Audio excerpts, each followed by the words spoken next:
has a program.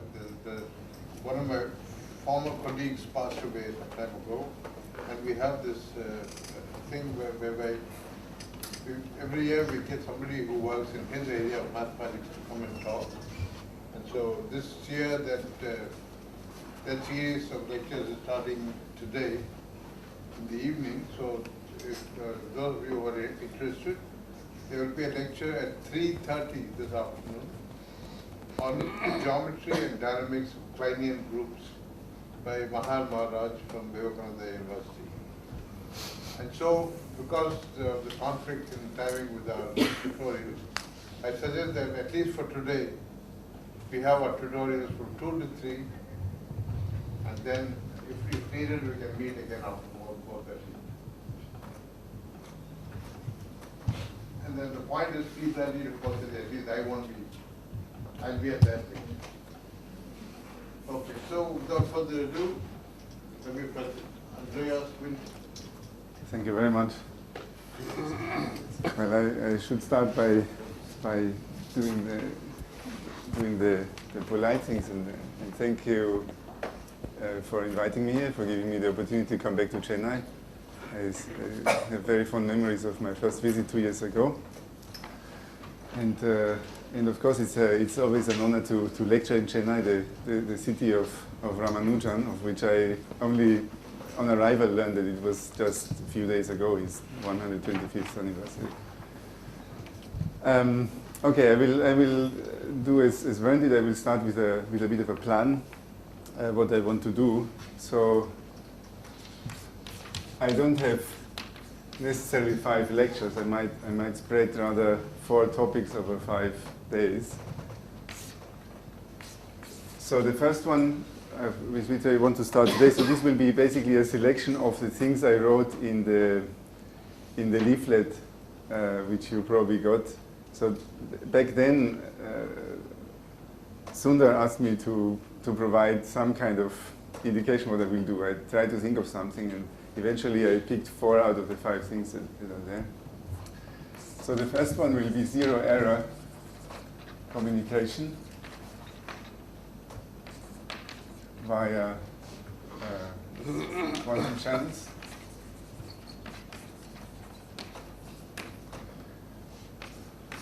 The second is about quantum entropy. So these are, as you will see, quite disjoint subjects. The only thing that holds them together is that each of them poses a problem that will be solved by involving some ideas that relate to functional analysis ideas, or operator algebras, operator systems, etc. So this particular subject of quantum entropy, it will be so-called strong subadditivity, and its equality condition.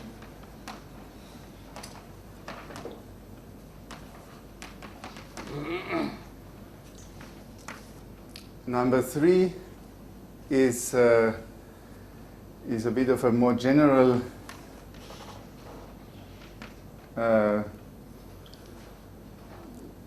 bag of different results and observations on norms and metrics on, I should say, quantum states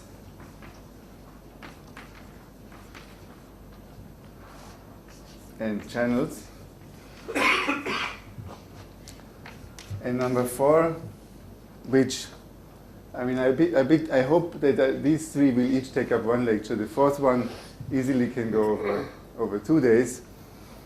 So this is something that I did some 10 years ago, and with a very specific application in mind. It had later on other applications. I will show you some of these.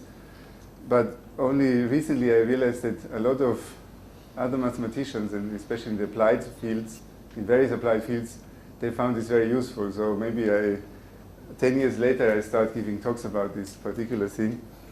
So this is about matrix-valued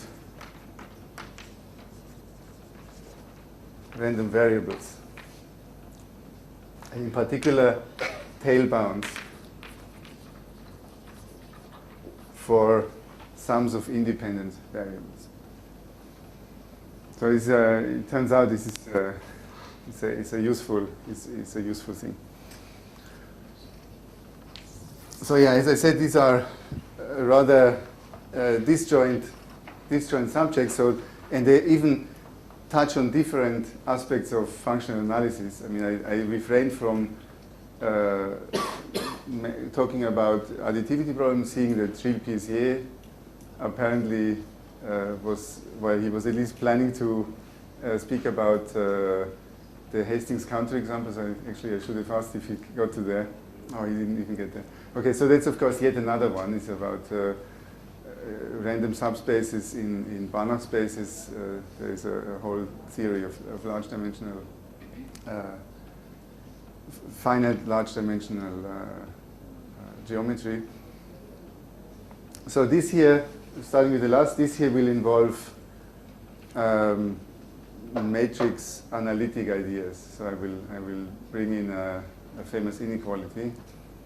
This here should be clear what is to do with functional analysis, even though it's more geometry, because I will consistently be in the finite domain. The only infinities I want to discuss are asymptotic limits of the type.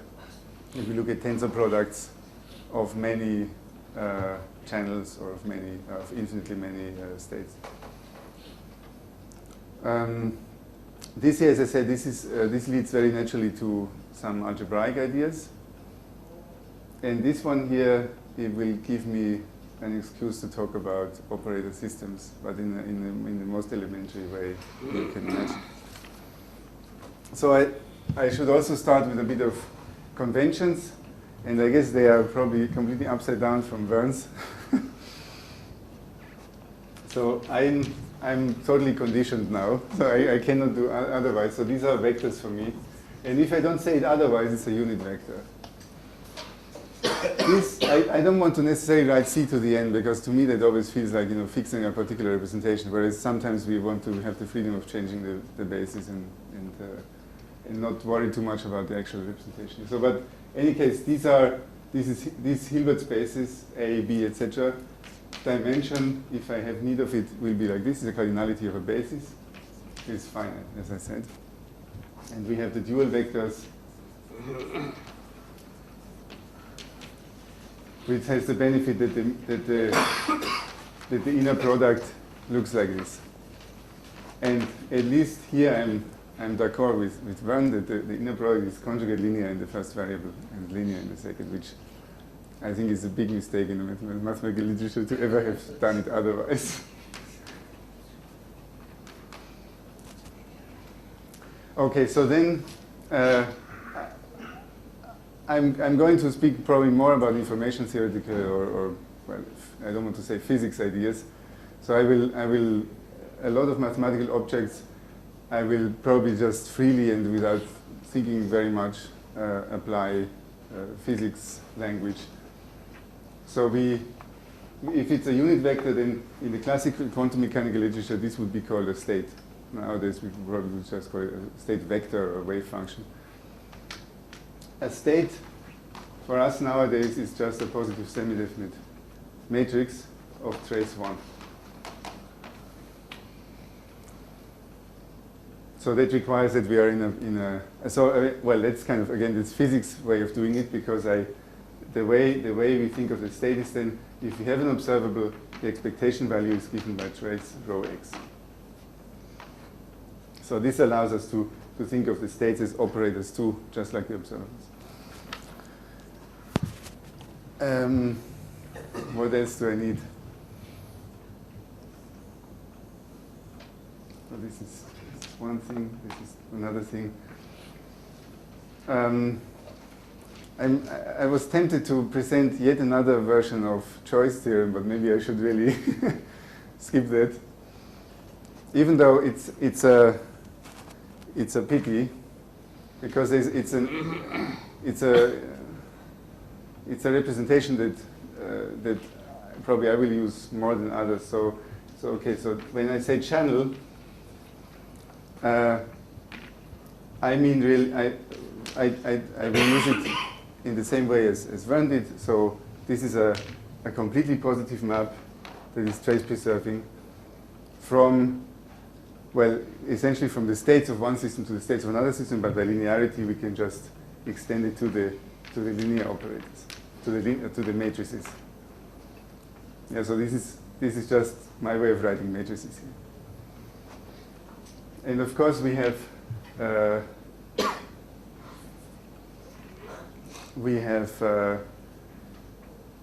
Krauss representation and other ways of writing it.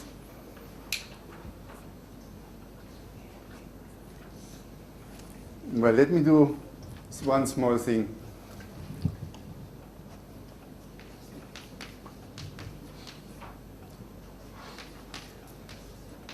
So if I want to indicate the positive matrices of trace 1, I will write it like this, the S of A. I think that's something that maybe Holevo was popularizing.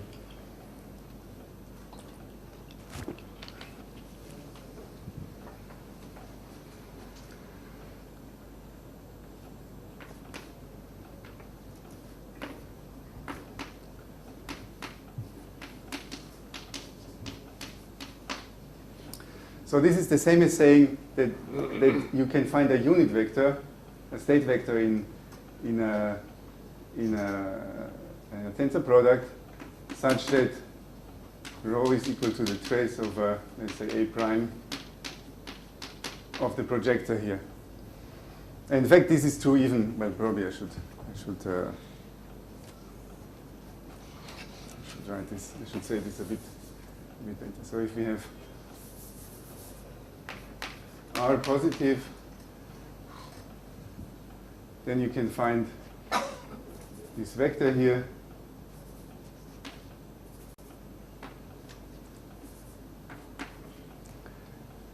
And we have, of course, trace of R equal to 1 if and only if the length of V is 1. So in a variation of the uniqueness theorem that Vern presented is the following. First of all, there are special representation where this space A prime has a dimension equal to the rank of R.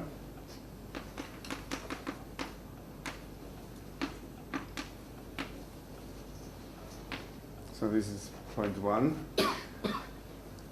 And one way of seeing this is you write R in the spectral form.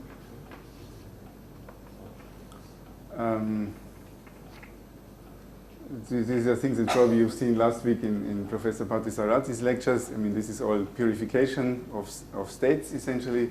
I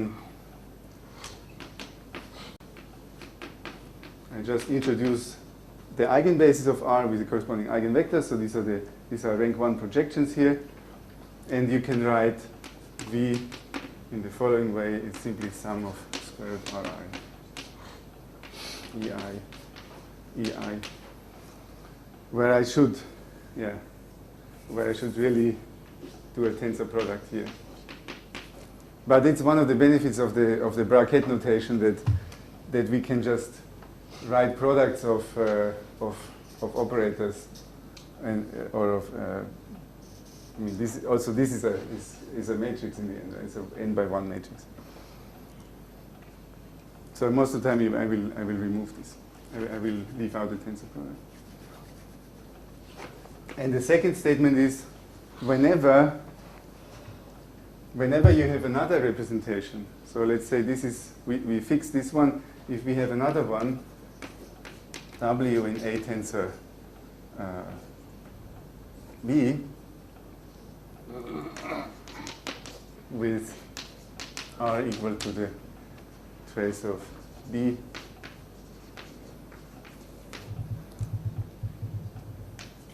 then there exists, in fact, a unique isometry U that goes from A prime to B,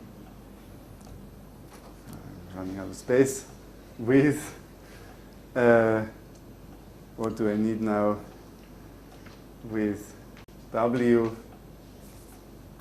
such that W is equal to, now U only goes from A prime to B, so to be pedantic I should write an identity tensor U acting on V.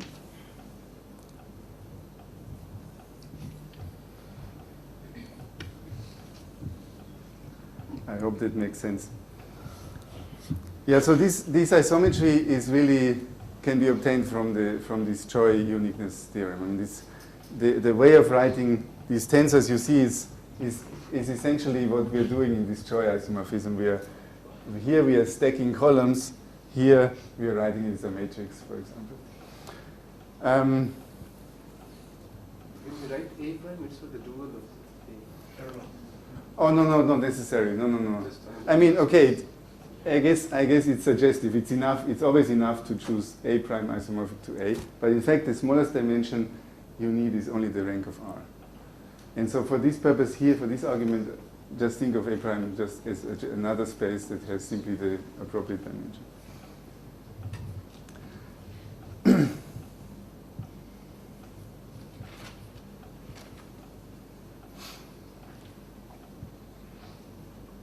So, yeah, sorry, I wanted to recapture something. This is also very much common in the physics literature, the partial trace. So I know that in the algebraic literature, a state is considered simply as such a thing. It's a way of assigning an expectation value. So it's a linear map. And then when you have, for example, a composite system, or rather, or more generally, if the state is defined on some set of operators, and you want to go to a subset, then it's simply the restriction. So if R should be a state, which is typically, up to dividing by the trace here, it is a state. So let's put it that way. This is simply the restriction. This corresponds to the restriction.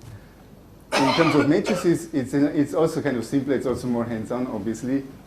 So when I write this, the trace on A prime, of course, is a linear map. It maps from whatever matrix size you have to complex numbers. So really, pedantically, I should write this map here tensored with the identity on A. But it's such a common one that we never do this. So whenever I write a trace with a subscript partial trace, this is the trace defined on a subsystem, on one of the tensor factors over which I will talk, tensored with identity on whatever else I need. So then it's clear that this is a well-defined map on matrices. Okay, so then I want to apply this to the Stinespring representation. Validation of T, and yeah, I will assume that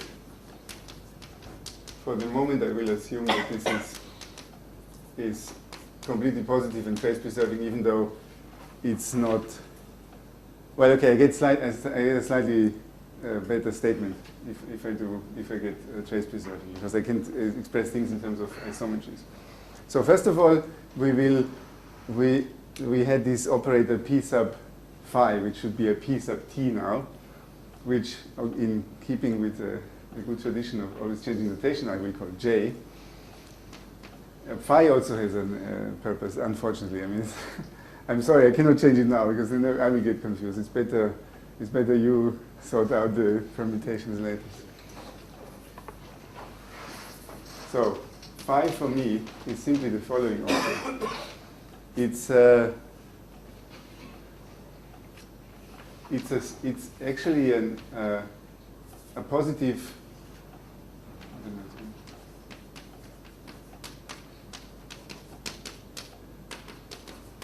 So this might be the dual now. This is a positive a matrix in A tensor A prime, and okay. So one way of writing it is with the matrix elements. So this is, it's clear if you want to write the Choi-Yamelkowski matrix, you need such an object here. In physics language, it would be just this one here.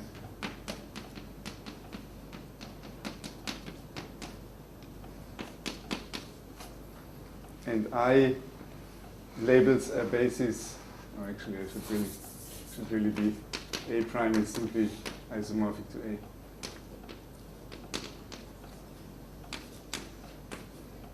And again, if I say basis, I mean basis in the category of Hilbert space, so it should be orthogonal. It's always orthogonal, and typically, if I don't say it otherwise, it was a normal basis.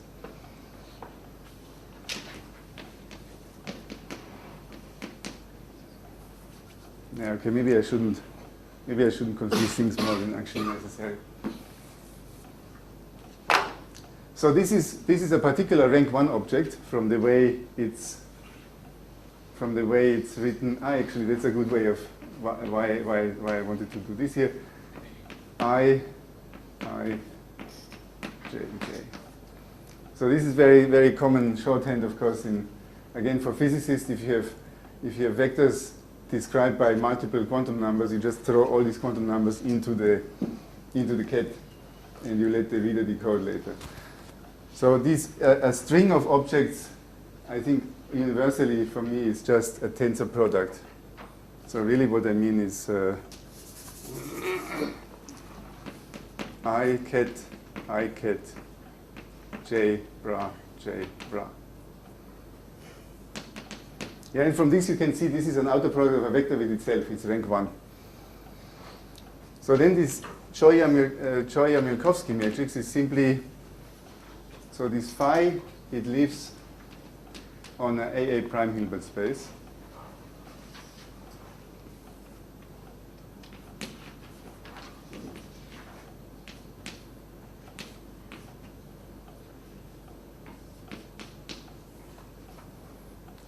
So this is now an operator or a matrix in AB, and because of the complete positivity, it inherits the positive semi-definiteness of this guy here. And of course, we know that this is a equivalent way of representing the channel. In addition, the trace preserving condition, where does that come in? Well, T, the trace of T, will be the same. Will be simply the trace of whatever we're acting on here. Well, that turns out to be, so partial trace over B of this J is simply the identity matrix on A. So that's the trace preserving condition. Which, as it happens, of course, well, that's where we get it from. This is the partial trace of A prime of phi. Okay, I guess I still need time to get used to the board. Somehow I always miss one line too. Well, even though I want to use this here, I want to use this isometry down here. So I will just I will just take the isometry here so that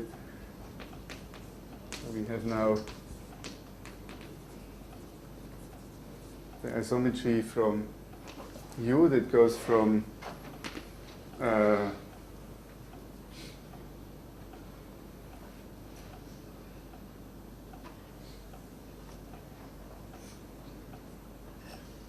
no, sorry. There was I'm missing one step. That's not enough, because over there I was talking about pure states, right? So obviously, first of all, we have to pick a purification. So let's call it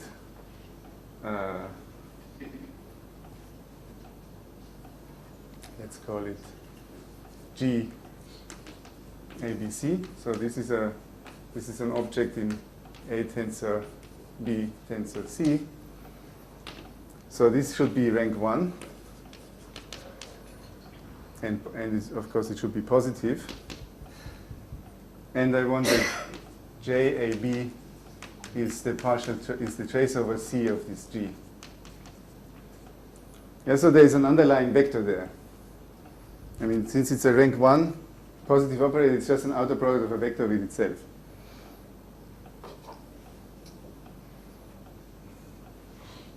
Okay.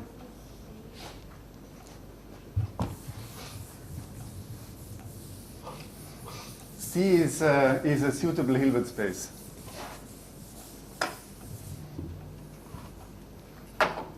Yeah, so C, Hilbert space of dimension large enough to accommodate the purification. We know that we need a rank of J here. And so G is a vector, not necessarily unit vector, in A tensor B tensor C. And this G operator is just the outer product of G with itself.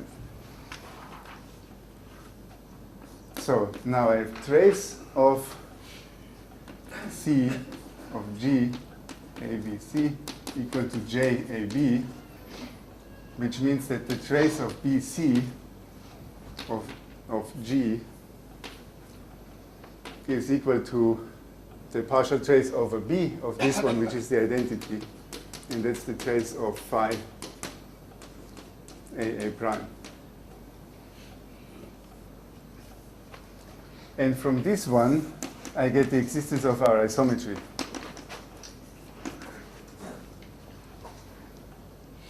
So let's call it U. It goes from A prime to B tensor C.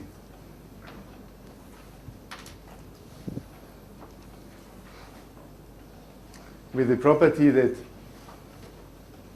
identity acting on tensor U, acting on this vector phi, is equal to G A B C.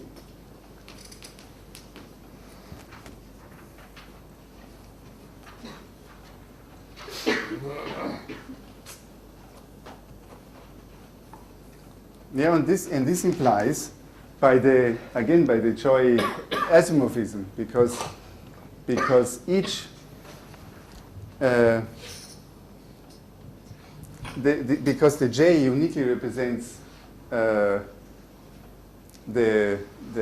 map, we find that T of X is equal to this unitary U, sorry, this isometry U, X, U adjoint, partial trace over C. Yeah, so this is a way of getting the Stinespring representation. From that, you can, of course, also get the Choi matrix, the Choi-Krauss representation.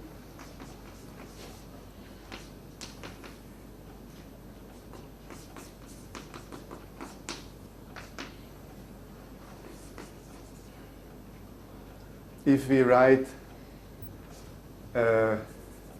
because we can always write U as a sum of EI's tensor ket I.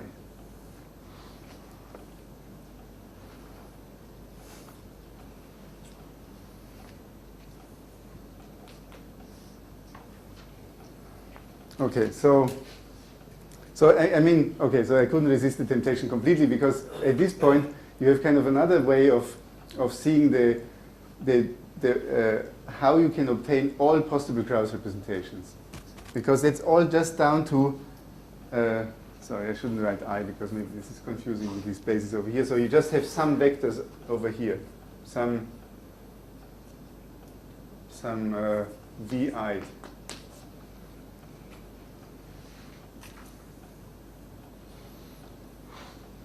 So the non-uniqueness of the Krauss representation is exactly captured by the non-uniqueness of choice of system of vectors here. So the only condition is that the sum of the outer products has to be the identity here. So sum VI is the identity on C. And each such collection of vectors, it gives rise to such a decomposition. Okay, so I apologize for that. But okay, at least it allowed me to mention the Stinespring representation, which is something that I probably will do increasingly in the later part of the series. I think quantum mechanically this is the method of choice of thinking about a channel. It's also a very profound insight because it says that each physically, of course, profound physically, it says that each CP map, which includes noisy operation, it includes, for example, preparing a photon and sending it through a lossy fiber, or sending a spin through a random magnetic field. So it captures also all sorts of noise. I mean, the convex combination of CP maps is CP. Trace preserving, of course, is also preserved. All these types of noise can be thought of letting the system interact with an environment, with the system C. There has to be a suitable system C. As long as you include this environment, the evolution is unitary, because it's clear. I mean, of course, an isometry is just a partial unitary. It's just a unitary restricted to some smaller space. And all the noise, hence, must be due to this partial trace. It's just due to the fact that you lose some information, which is a beautiful way of thinking about it. And this uniquely quantum mechanical, I would also say. I mean, when you think about classical noise, that's not how we model it, and we can't model it that way. So let me start with my proper topic now.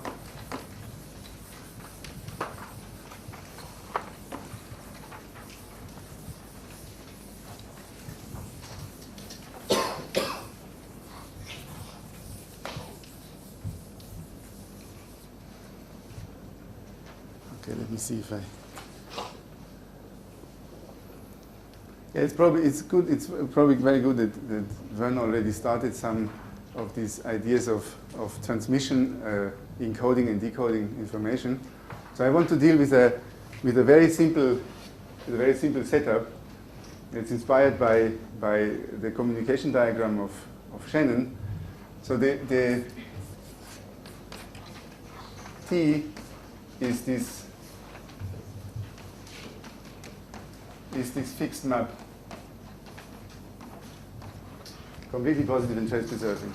So this is something that maps states to state. So that's, I mean, I guess if you're a probabilist, you think of it, this is something like, you know, a kernel. But for somebody with an engineering mind like Shannon, it means something else. It means, this is a process. It takes an input and it produces an output. There is a state rho, and maybe even at a different location or later on, some T of rho appears. It's a causal, so you think of it as a causal thing. That's why I'm drawing these arrows. Time flows from left to right. Now, what can you do with such a thing? So if you have a causal influence, that may, as for example, for Shannon, these states and these transformations, they should model these different states of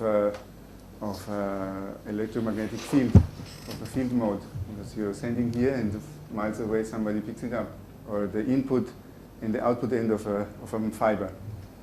Or it may be me storing data now here and coming back later in 1 year or 2 years and looking at the pictures I took yesterday in Mahabalipuram. So in between this preparation and later on accessing the state, something happens. And this should be modeled by the CP map. Maybe I should also make kind of a connection with the classical one. So classically, I will probably just rub this off in a classical channel. In the Shannon formulation, it's really just a kernel. It's just a probability transition function.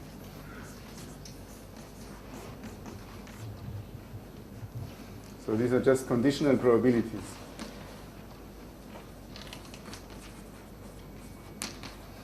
And X is from some set that is called the input alphabet, and Y is from a set that's called the output alphabet. And there is nothing wrong with assuming that they are finite. So we don't need to, I mean, obviously also Shannon considered infinite such input-output alphabets, but to get the concept, we can even think of binary. Yeah, for example, is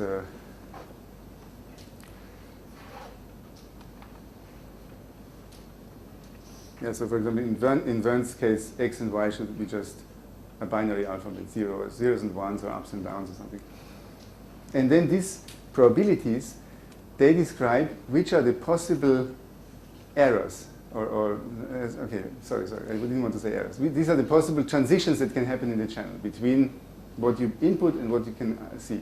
And in fact, even more, it assigns a probability, which is maybe a strong assumption, but okay, I mean, it's something that you might be able to establish by observing the actual system, like the fiber. You study it, you learn what the characteristics are, and the assumption is this is all captured in this transition function.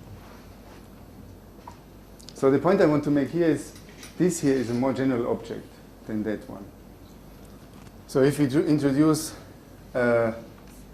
orthogonal basis in some Hilbert space A, and so if A and B are big enough to have those x and y's as orthogonal basis vectors, then we can write T of rho as the following sum. We need the probability transition function, it's sitting here, and then I need y, so that's a rank 1 operator times rho times x, y.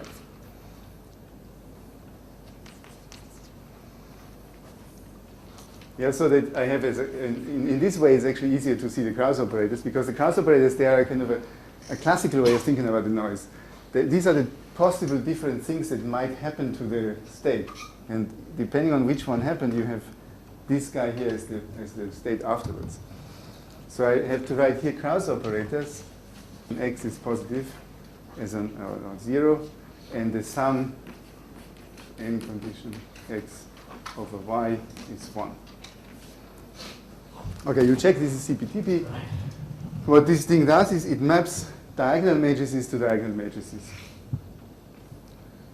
And in fact, you could, if rho is not diagonal, what the map does is first strips off the off-diagonal matrices, matrix elements, and then so that rho is simply a convex combination of projectors onto X, and then it maps you to a convex combination of projectors onto Y, exactly according to the rule of the classical probability transition. So classical noise, just stochastic noise, is captured, is a part of this.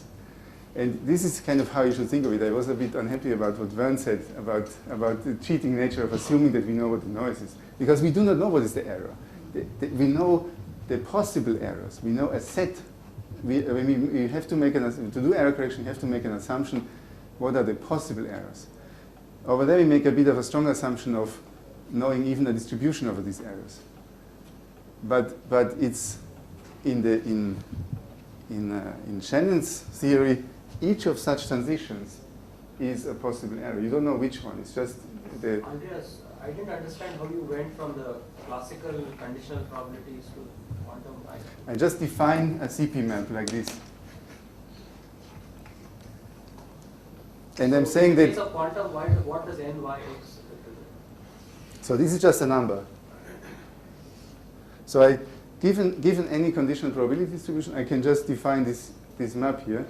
And because of these properties, this is completely positive in phase. It's a particular kind of channel. Yeah, exactly. So these are the particular kind of channels that I would identify as classical inside the larger domain of quantum channels.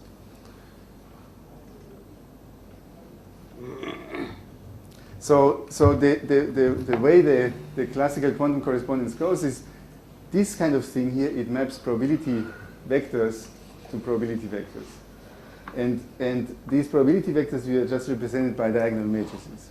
And so maybe I left it out. So the states in the classical world they are the deterministic states. It's just one of those x and y. More generally, it's all convex combination of those. So it's probability distributions over the alphabet. So their equivalent are the diagonal matrices, where you just put the probabilities along the diagonal.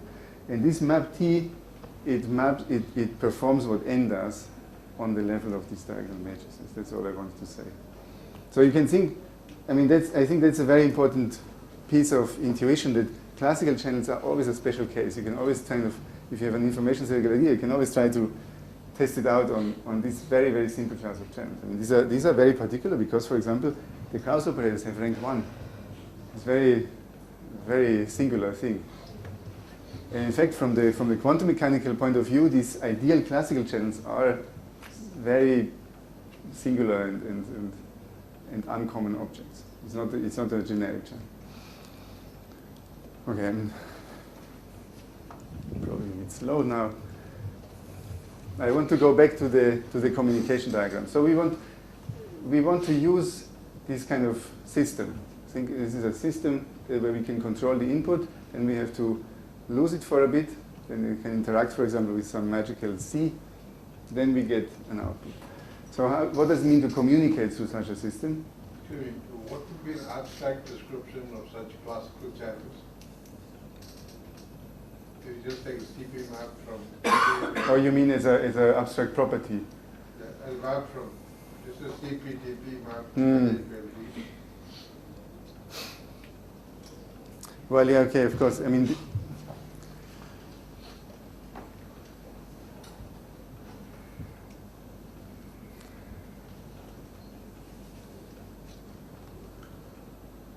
into the diagonal matrices on. Yes, yeah, maybe. So the range is all diagonal. Maybe that's enough. Yeah, of course, that's true. No,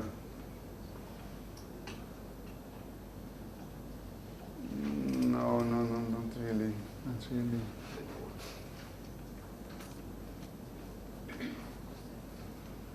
Yeah, but it goes this way. So okay. The range has to be diagonal matrices, and it has, so you have to find, okay, so let's assume that we can find a basis in which the ranges, the matrices in the range are all diagonal. And the second thing is the map has to factor through a particular map. So T of rho, it has to be actually the same. It absorbs the stripping off of the off diagonals. That's the other thing that I said. So you have this x rho.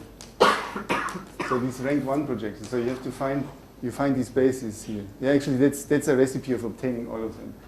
You first do this conditional expectation here. Then you apply any CP map, and you apply another conditional expectation. And you could say, this is about that the map has to factor through these conditional expectations. Other thing, I don't know if I can offer anything more beautiful than that. Okay, let me get back to my objective. So to communicate, we have messages. We have to have messages. So these are, the messages, of course, are completely conventional objects. They are our things. If this is the physical system to communicate, like for my digital camera, the messages are my business, and they are completely conventional. It should not matter for the system what the messages mean, and even in which language or notation they're written down. Which means that I can just think of them as numbers, from 1 to some q. And because all other messages are just permutations or isomorphic labeling of this.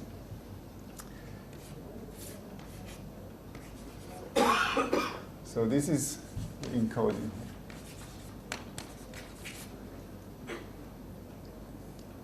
So this step here, of course, it also appeals to physics eventually. If I really want to convince you of the engineering aspect, given the message, we have to have a machine that produces on demand a particular state. You could say that I take this as an axiom. That's kind of, in quantum mechanics, we are told that every positive semi-definite matrix with trace 1 is an eligible state, so there must be a way of producing it. So this, all I want to say, behind this, there is also a physical process, which if we want, we could even model as a CP-TP map. But I won't go into this. And then here, we have to have the decoding. And ideally, this should, okay, so I have rho m here. So this should also be a physical process. That should give me, or rather the user at the other end, maybe I should not, let's forget, these are just arrows. These are just arrows of flow. So this decoding, this is maybe a bit more of a tricky thing because we need to take a quantum state and we need to extract, again, classical information. In this EMS is just a number, an observable. So this is really a measurement.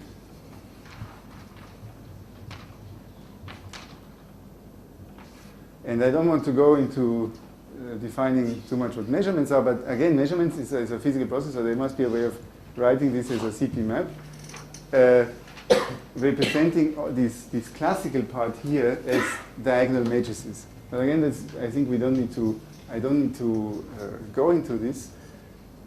Well, in general, of course, the measurement is probabilistic. That's one thing you should know about quantum mechanics. So, in fact, you don't get this necessarily the same message. Depends on the measurement. You get some random outcome. So I want to talk about zero-error communication. I want to talk about the conditions that this m is equal to little m with probability 1.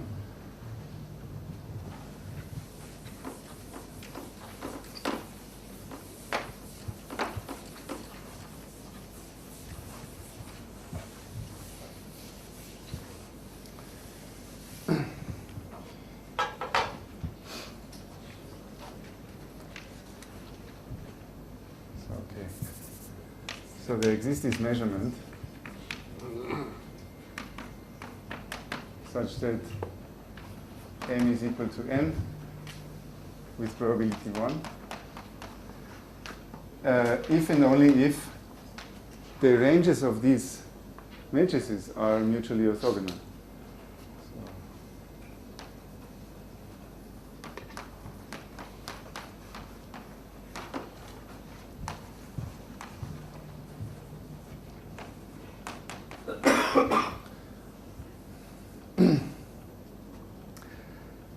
So again, you might take this as an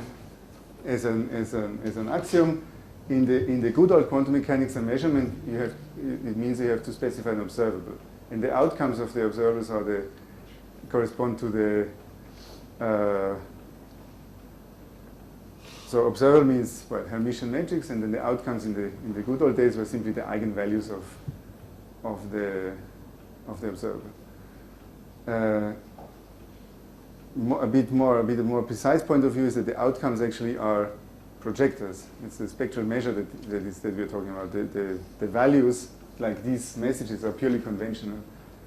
The spectral decomposition, that is the spectral measure of the observable. That is the thing that carries the physics of the measurement. And so these projections are mutually orthogonal. And to detect a particular state with probability 1, the range of this state has to lie within one of those spectral projections. So once these guys here, the ranges here are mutually orthogonal, we can conversely build an observable by simply picking the range here as various spectral projections. They are mutually orthogonal, so they add up. The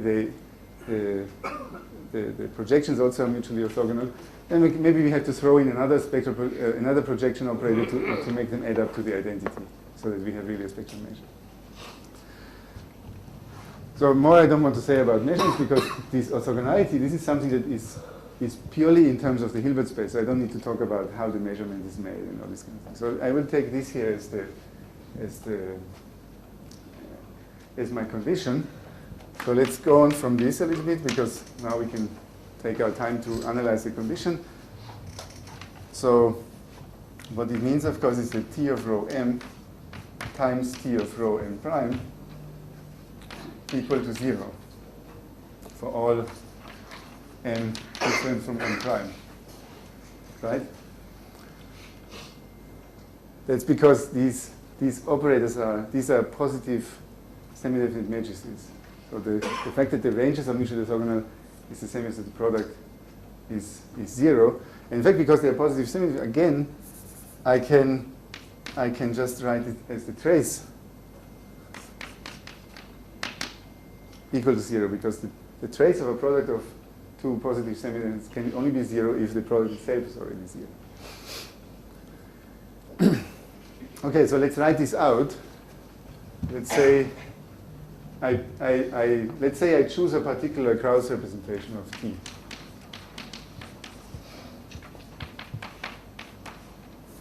Sorry.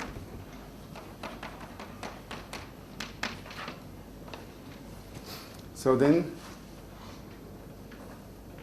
this here is, I guess I was jumping ahead a little bit, but okay, let's go here. So what do I get here? This is sum over all ij, and then I have some horrible thing, trace ei rho m ei adjoint ej rho ej adjoint of rho m prime.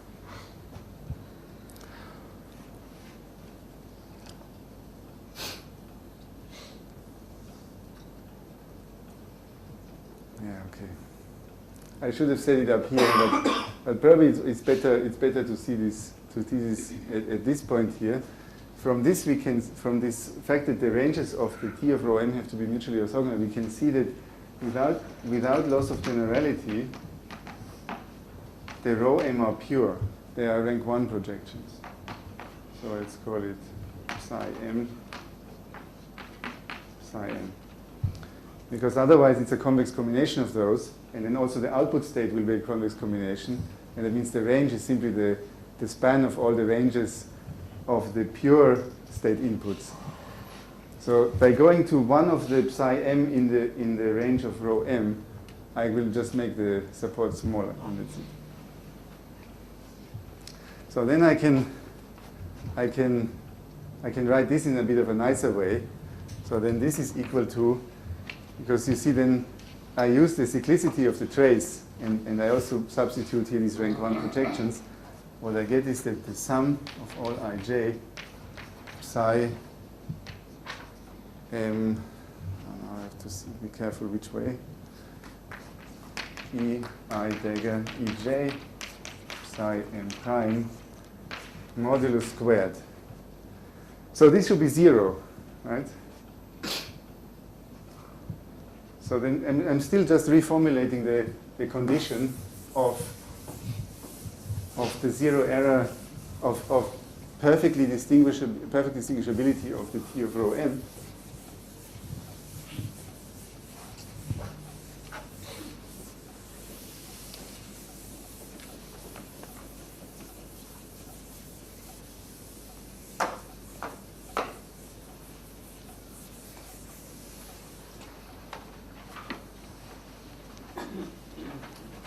So it's still equivalent to the following, that for all m different from m prime, and for all I and j,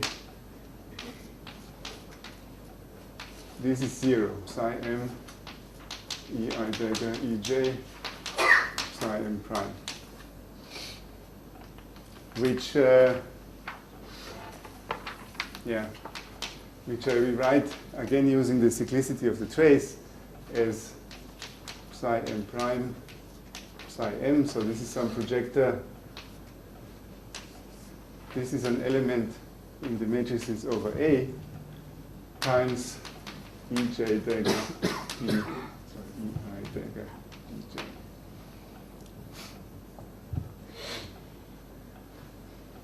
So and here we are at the point where we can see that the actual Krauss operators don't really matter that much, because you see that I want to get rid of these ij's here, because all I get here is that a certain trace product with this operator, with all of those guys here, must be 0, and it's an orthogonality condition.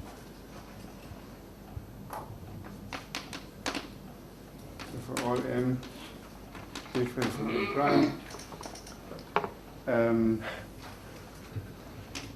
Psi M prime M is orthogonal to a space S that is simply the span of all these EI dagger EJ.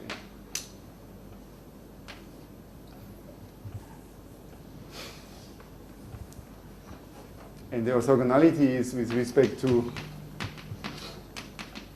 the inner product defined by the trace.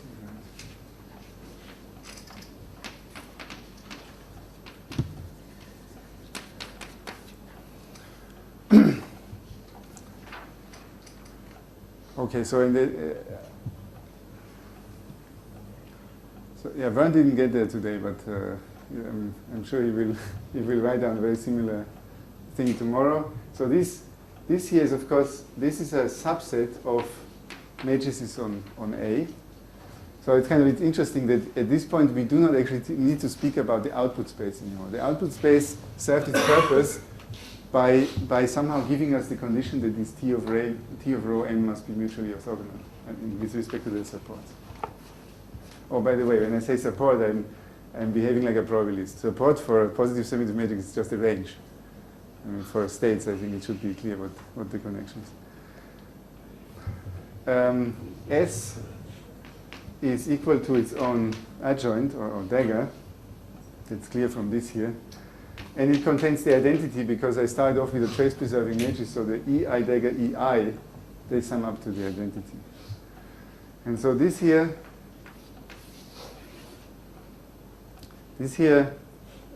some people, or many people for many years call an operator system, a concrete operator system, because it's a concrete subspace in a matrix space.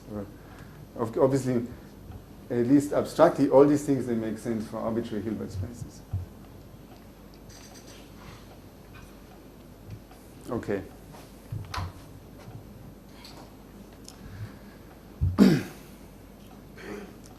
So let's review the logic quickly. The channel gives us these Krauss operators, which gives us this span here. The non-uniqueness of the Krauss operators doesn't matter because all Krauss representations will give rise to the same subspace S. So this is a bit of a little remark that you may think about. So if I choose instead,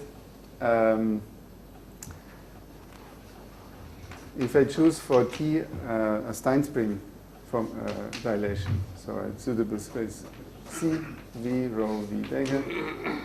V is this isometry from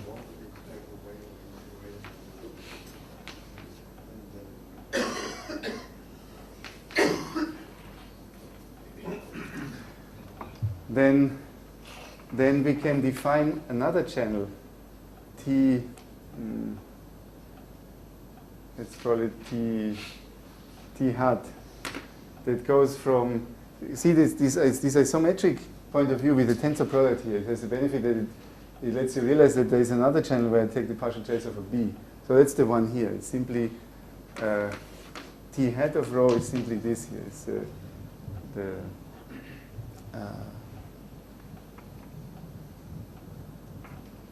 the partial trace of a B, V rho, V dagger. So this, sometimes we call this the complementary channel. Of course, it depends on the particular Stinespring dilation you choose, but we know that they are all related via isometries on, or if they have the same dimension, unitaries on C. So this is, if you want, so this T hat, it maps from A to C, and the only freedom I have is adding another isometry to C. So then the observation is that S is simply the T hat adjoint map of all the matrices on C. So T hat star, it goes from C to A, and it's completely positive and unit preserving. So it's the, okay, I mean, since I didn't write it before, so this is the map that has the, that is simply, is the adjoint with respect to the trace inner product, again.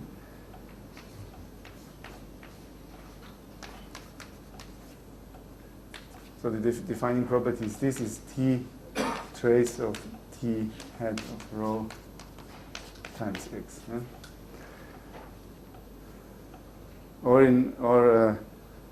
Yeah, so this is very abstract stuff, but if we have a Krauss representation, of course, then we can. Okay, I don't want to write the Krauss representation. No, sorry. So it's simply the image of a complete of a suitable complete matrix space under a suitable completely positive and unit preserving map, and every operator system occurs in this way, which you can also convince yourself.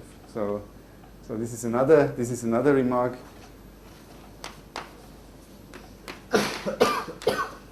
Every operator system S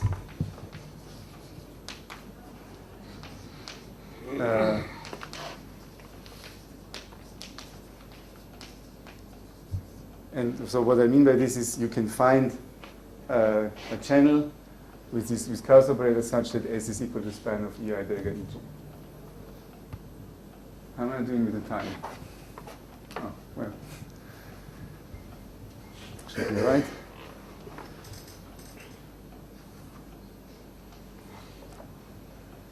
So, okay, coming back to the design objectives, the channel at this point is encoded in the subspace, in the operator system. We need to pick the encoding. It's clear? Yes? Given a channel, what's the maximum value of M? Of Q, you mean? No. Number of messages. Yeah, okay, that's exactly the question. That's the kind of the design question, right? So you want to, we want to use the system optimally, which means we want to be able to encode and reliably decode the maximum number of messages. Using erasers.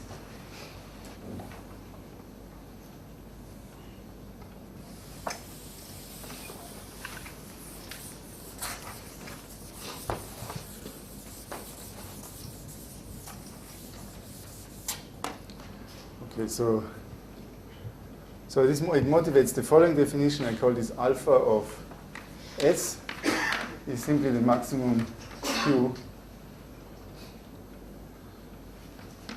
such that there exist these unit vectors psi1 to psi q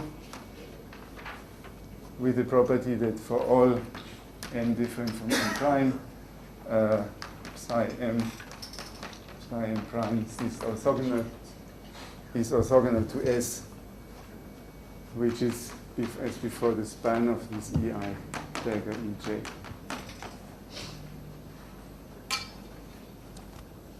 Yeah, so I mean, we would like to know something about this number. So like this one here, I call the independence number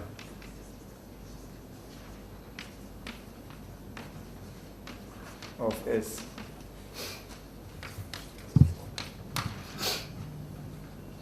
The name is motivated by the following observation, which I'm not sure if I should write it out. Oh, actually, I will write it out. So this is kind of a bit of an aside. So let's say, let's go back to the example of the classical channel. So if T is classical, so that is, so I have these Krauss operators EXY square root n of n given x, y outer product with x. Now, then we can easily compute this subspace here. Then S is equal to. See, we have to take products of two such things, and contract the y's. So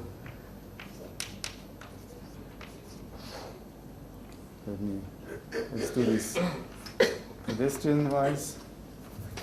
So we have a square root of n yx Of course, the square root doesn't mean a thing here. And then I have x, y, y prime, x prime. Yeah? And so it looks like we get all possible xx prime here, except that sometimes this here might be 0.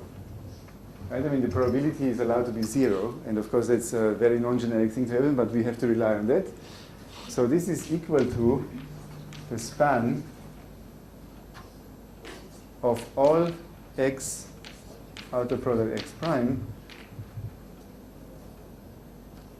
such that x is equal to x prime. That is definitely possible because if x is equal to x prime, we can choose y equal to y prime, and there must be one y for which the probability is non-zero. Clear. Or if x and x prime are joined by an edge in the following graph, so the graph G that Shannon called the confusability or confoundability graph.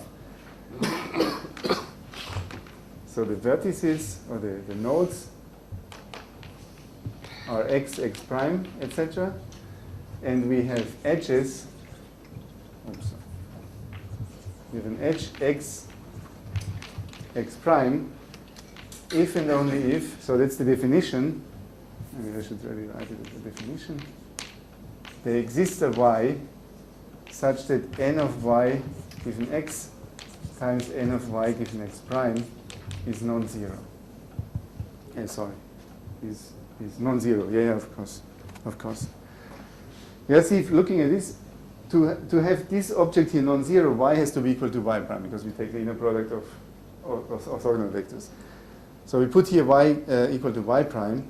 And then, so for given xx prime, we have to be able to find a y such that both, you can reach y both from x and from x prime in the transition.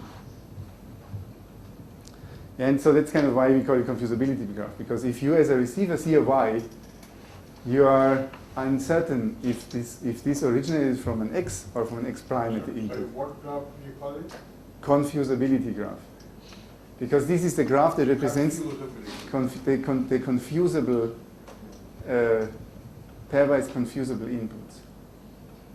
Yeah, so if, in the classical case, if your sender chooses to represent one message by x and one other by x prime, since there is a non-zero probability that both of them will result in the same output y, there cannot be perfect distinguishability of the messages.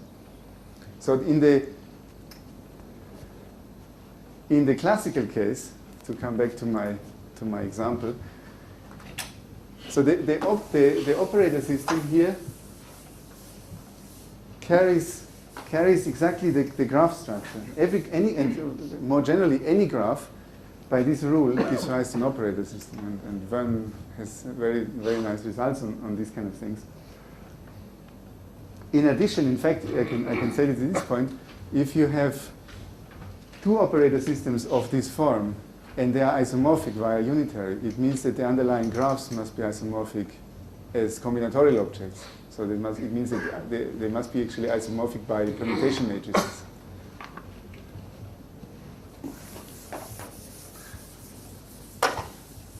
So this S is really maybe a very heavy and clumsy way of representing the graph as a linear subspace of matrices.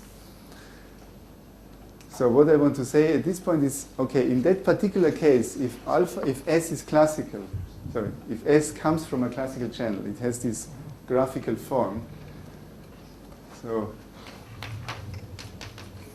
in this case, we have alpha of S is equal to alpha of G, which is the combinatorics notation for the independence number of a graph.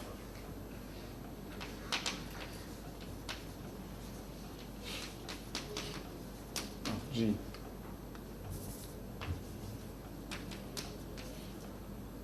So independence number, meaning or stability index, I think there are tons of different words, it's the largest number of vertices in the graph that are pairwise not adjacent. And so an independent set in a graph is a subset of vertices such that any pair of these vertices is not adjacent by an edge. They may be connected in the graph, but not by an edge, by a single edge. Okay, so I brought this here because it tells you something about our hopes to finding out what this alpha is. Because if you know a little bit of combinatorics and combinatorial optimization, you know that this computing this, given a graph, computing this number is NP hard. It's actually, or estimating this number is actually an NP complete problem. It's one of these well-known ones. And we defined here just a generalization of that. So it's clear that you have not very much hope of computing this number. As a matter of fact, so I just write this here. This is NP hard in the computation complexity sense. As a matter of fact, and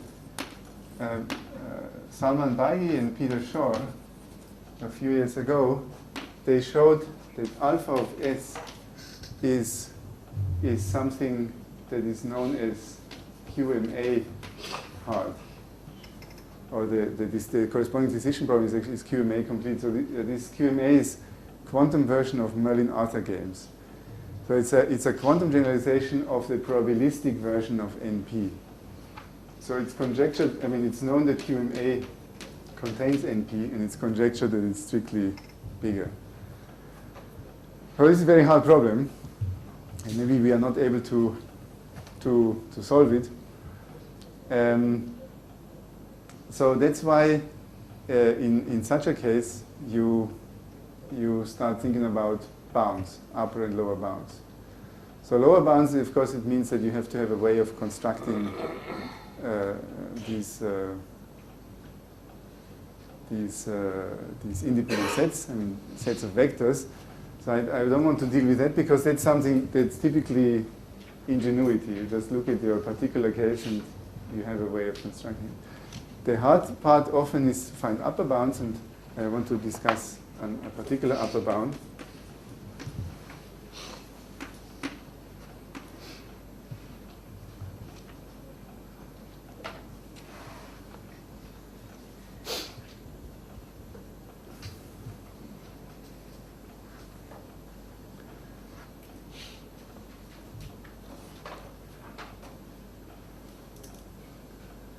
So yeah, there are different ways of doing this, I guess. So far I've been following more of a calculate and look what's happening point of view. So maybe I should just continue this. How do we get upper bounds? So we would like, one of the problems is that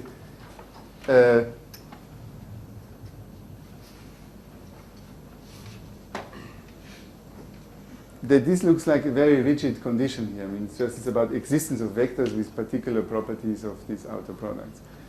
So when you talk about matrices, well, one of the things we would like to use is the linear structure. One of the things we should be using is positive semi-definiteness. Somehow we lost this completely on the way. Right? These guys here are not positive. These objects here are not positive semi-definite. They have rank 1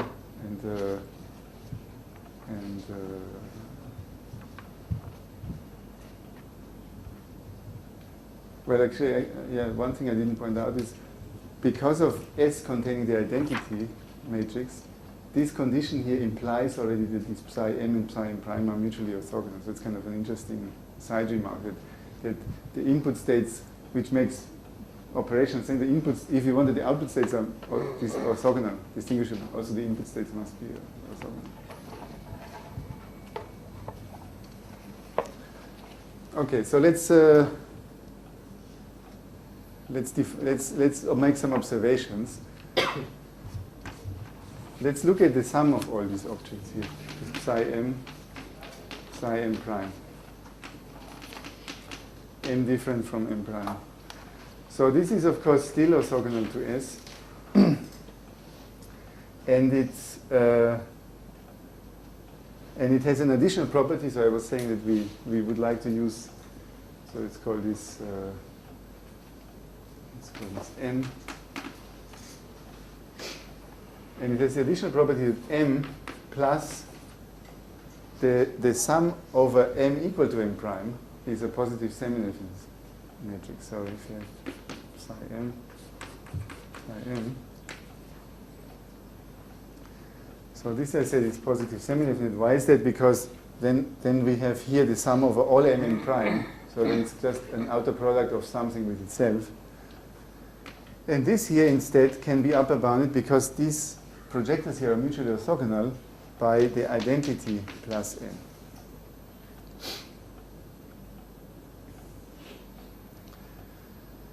Now let's look at another thing. So why is the number of messages here? The number of messages is this. Q is just the norm of this. It's just the norm of this object. Yeah? I don't know if you can see this in with your inner eye. So as I said, 1 plus m is just the sum of an unrestricted m prime. So it's an outer product of a vector with itself. This vector is simply the sum of all the psi m. The length of this vector is square root q. So the norm of the outer product is q. So what we get is that q, which of course I would like to choose optimally, is less than or equal than the norm of 1 plus m. Sorry, could you please repeat why it is less than 1%? Oh, because this sum here is a sum of mutually orthogonal rank 1 projections. So that's less than or equal to the identity. So what we get is that alpha of s, which I choose to be q, is less than or equal to simply the maximum of the norm of 1 plus m, such that m is orthogonal to s, and 1 plus m is positive semi-definite.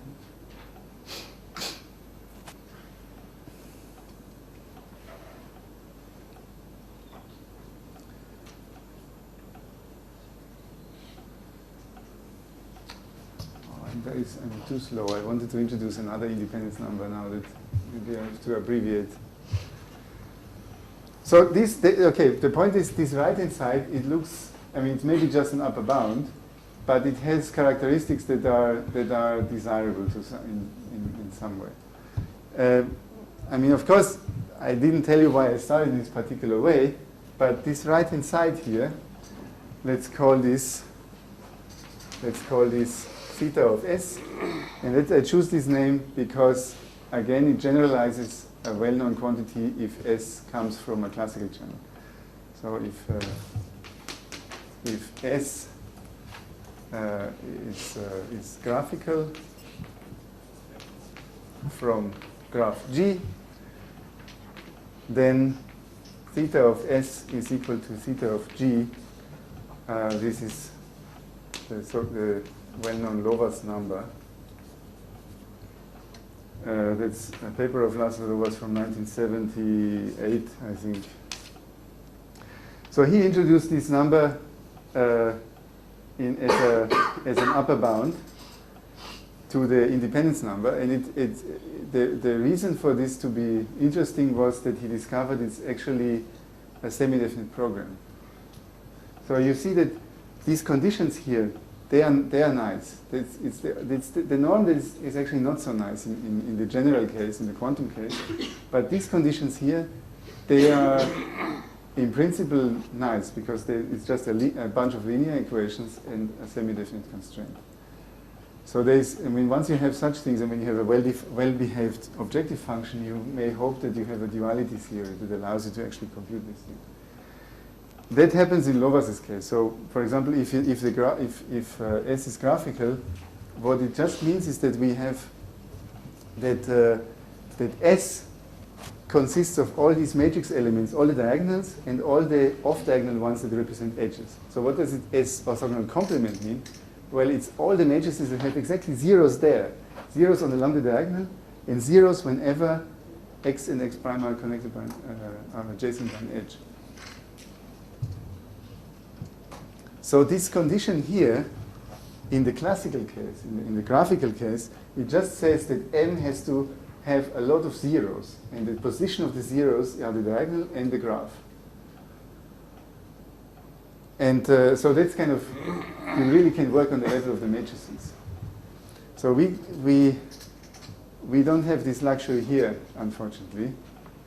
So we don't, at this moment, I don't know if this is a semi-definite program, but in the classical case, this is a semi-definite program, and it has lots and lots of nice properties. So let me put it like this. It's unclear in general if this can be written as a semi-definite program. Then the situation becomes simpler if you assume that S is, let's say, 1-dimensional, 2-dimensional, 3-dimensional, small numbers.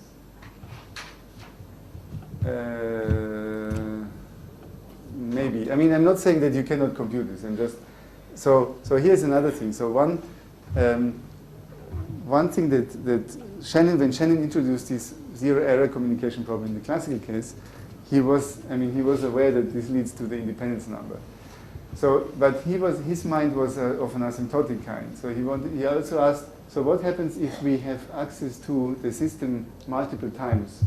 So the channel is simply the tensor product, tensor power to the n, where n goes to infinity. Now we have much more access to input and output states, and we would like to know what is the asymptotic behavior of this independence number. So that I guess I can squeeze that in here.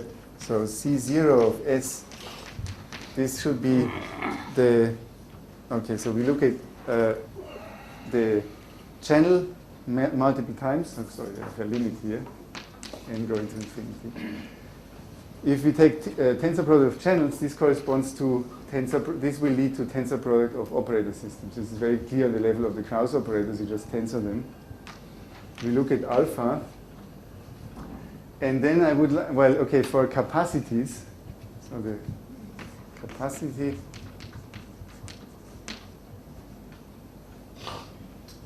or rather to be precise, the zero-error capacity is number of bits per use of the channel. It has a character of a rate. So how long messages you can encode for the price of how many times you have to use the system. So we have here 1/n and the log. Combinatorialists, they like to take the nth root of this here, but it's of course just equivalent up to the log. So this thing is even harder to compute.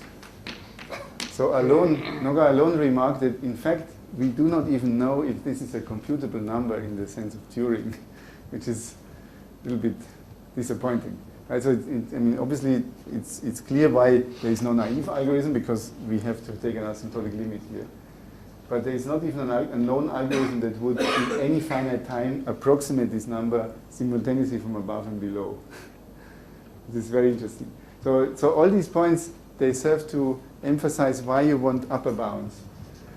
And for example, what the semi-definite program for Lovaas did, there was another property that theta of a product of graphs, which is the product related to the tensor product of S, this is equal to theta of G1, theta of G2, which means that for the upper bound, you get immediately that the C0 is upper bounded, and because this is upper bounded by theta, then you know what this is for tensor power. You get rid of the n here. So C0 is upper bound by the log of the theta function. And this is, even today, so this is 33 years later, this is still the most powerful bound on the zero-error capacity. There are some small improvements for a specific class of channels. There are some small improvements. There are some other variations of the theta function that only give upper bound on the independence number, but they don't have this multiplicativity property. which is exactly suited to deal with this limit. We don't have to think about it. So here we don't have this. So in fact, I want to start with, no, sorry, I don't want to squeeze something in the corner. Let me just use the final few minutes to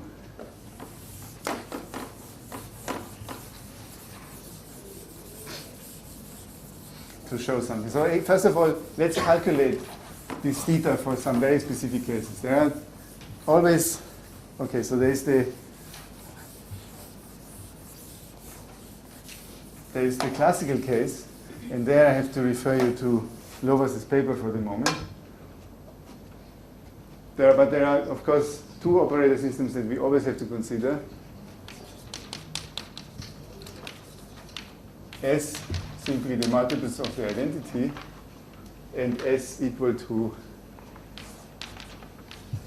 all the matrices. So sorry, how is this theta defined? Oh, it's this maximization problem over here. But in the graph theory, It's the same. It's the same. I mean, that's actually one. I mean, okay, Lovaas has 5 or 6 definitions in the paper. Some geometric, some eigenvalue. So actually, see, this here is simply the largest eigenvalue, right? Because we're talking about positive semi-definite Hermitian matrices. Two of them is semi-definite programs. One is a primal, one is the dual version. So one of these characterizations is literally this one. I just copied it. The only thing is that he doesn't state this condition. He just says the matrix M has to have zeros in the following positions. And abstractly, it's just that. It's just orthogonality to S.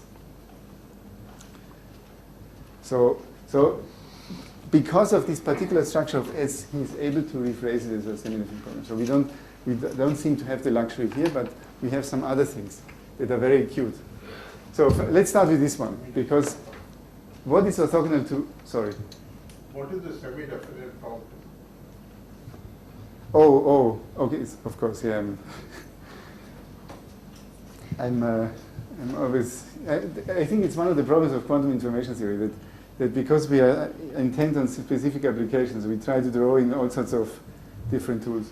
So semi-definite, you know what linear programming is. It's a maximization of a linear function of number of variables subject to constraints on these variables that have to reduce to linear equations and linear inequalities. Semi-definite is essentially replacing numbers by matrices, Hermitian matrices. So it's a maximization of a linear function of matrix variables subject to linear constraints and positive semi-definiteness of certain linear functions. So it's really, if you want, it's really the quantum version of linear programming. I mean, it's simply replacing numbers by Q numbers.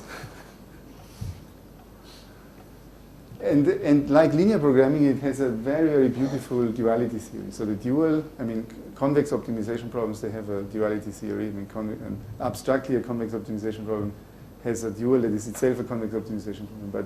But for example, for linear programs, what makes them so powerful is that the dual of a linear program is again a linear optimization problem. And the same is true for semi-definite ones. The dual, the formal convex optimization dual of a semi-definite program, it can be rewritten as, again, itself as a semi-definite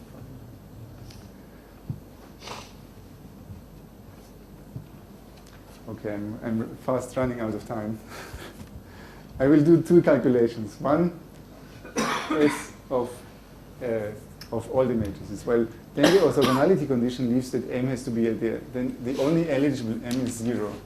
So theta of S, theta of L of A is 1, because then we get simply the norm of the identity. Here, orthogonality means that our M has to have trace 0. And that's the only condition that's left. And so you can write M as a diagonal matrix, lambda 1 all to lambda n, sum of lambda I equal to 0. I mean, up to choice of basis, which leaves the norm invariant, M is this. And let's say they they are in decreasing order, in non-increasing order, so like this. So then the norm of 1 plus m is simply 1 plus lambda 1. So what can be the maximum of z?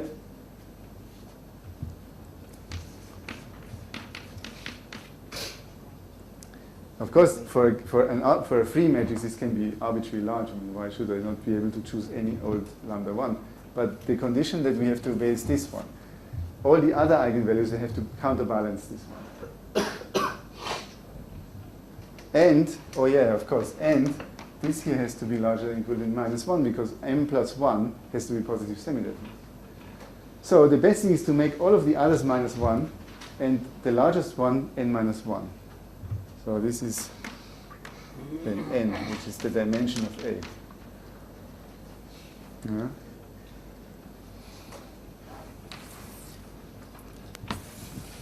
So another thing that you can see from this one here is a beautiful relation that theta of S1 tensor S2, so that's, I remind you, this is interesting because this corresponds to the tensor product of the channels.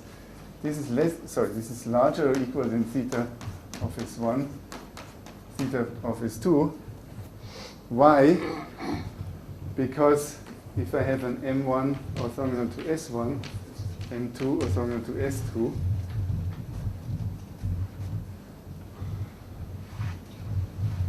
then I form the following thing. So let's say I take optimal solutions to those optimization problems over there. M1 is such that the norm of 1 plus M1 achieves this number. M2 is likewise chosen orthogonal to S2, such that 1 plus M2 has a norm equal to theta of S2. Then I define 1 plus M as the tensor product. 1 plus M1, tensor product 1 plus M2.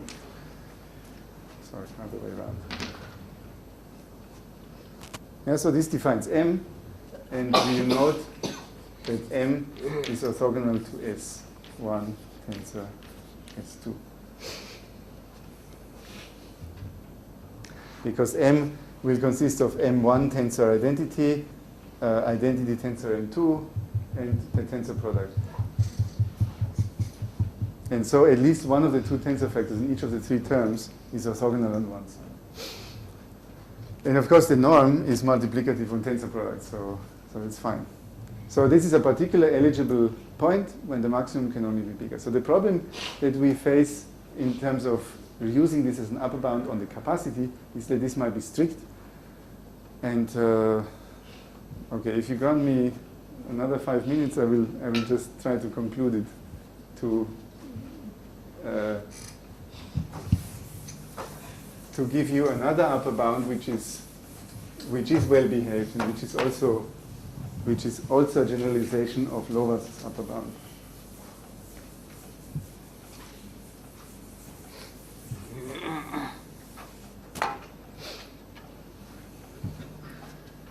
So theta of, so now that we computed the individual ones, I want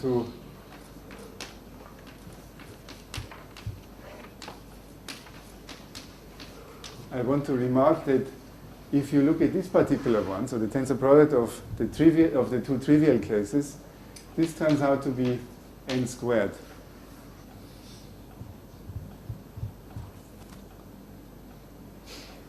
And maybe I leave this as an exercise. You should think of dense coding here.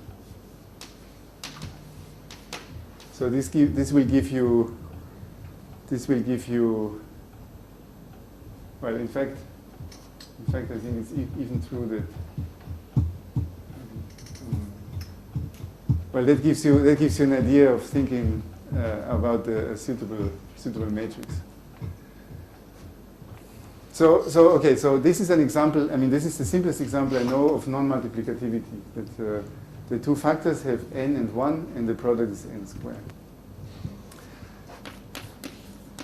So seeing that the non-multiplicativity already appears when you take the product with the full matrix algebra, which is a graphical one actually.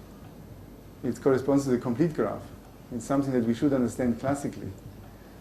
So that motivates the following definition. So let's call this theta tilde of S, which is simply the sup over all, let's say n even, theta of S tensored with n by n matrices.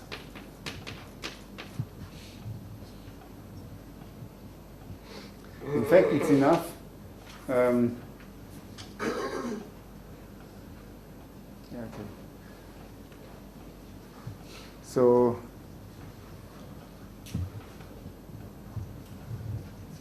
theta tilde of for example C1 turns out to be really n squared.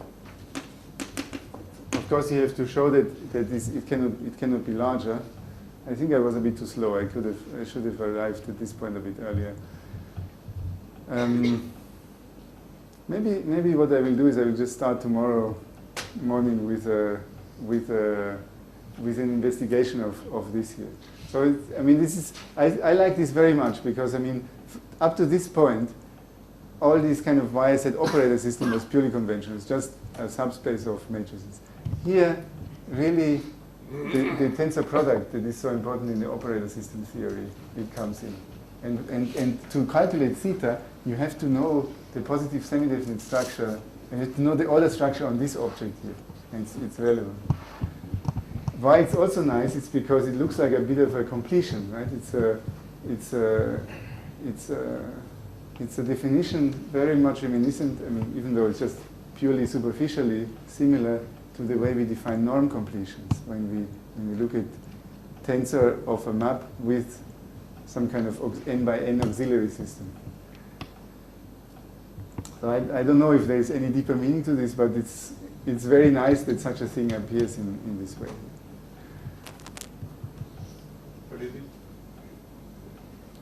If they're in either way, they should be finite. Oh yeah. Okay, so tomorrow I will show. This is another thing. This is a bit like Choi's theorem. So first of all, n equal to the dimension of the space in which S lives is enough. Second, theta of S is always less than equal to the. That actually follows from this one here. Theta tilde. It's maximum the square of the dimension of the underlying Hilbert space. And theta tilde is a semi-definite program, and it's multiplicative. S1 tensor S2 is equal to theta tilde of S1, theta tilde of S2. So it is a way of calculating upper bounds on the independence number, first of all. It is a way of even getting an upper bound on the asymptotic version of it, the zero error capacity. And yeah, it even has one other property, but I might only talk about this tomorrow. So let me leave it at this cliffhanger.